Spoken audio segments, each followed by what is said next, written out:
اعوذ باللہ من الشیطان الرجیم بسم اللہ الرحمن الرحیم السلام علیکم ورحمۃ اللہ وبرکاتہ۔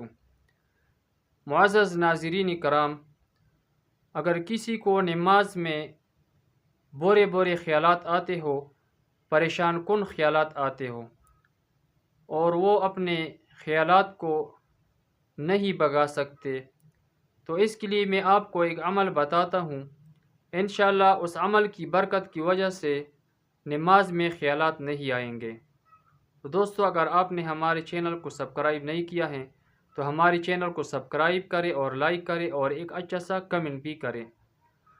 تو عمل یہ ہے کہ جب بھی آپ نماز کی نیت باندھتے ہیں تو نیت باندھنے سے پہلے آپ ان کلمات کو 3 دفعہ پڑھیں۔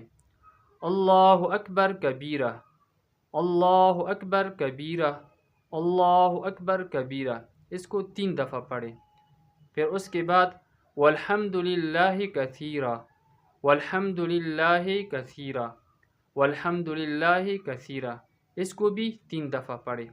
پھر اس کے بعد وسبحان اللہ بکرۃ واصیلا، وسبحان اللہ بکرۃ واصیلا، وسبحان اللہ بکرۃ واصیلا، اس کو بھی 3 دفعہ پڑھیں۔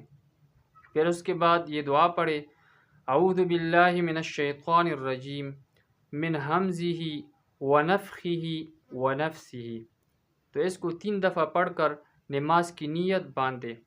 تو انشاءاللہ اس عمل کی برکت کی وجہ سے نماز میں برے خیالات نہیں آئیں گے اور نماز میں توجہ برابر ہوگی۔ اللہ جل شانہ ہمیں خشوع و خضوع اخلاص کے ساتھ نماز پڑھنے والا بنا دے، آمین۔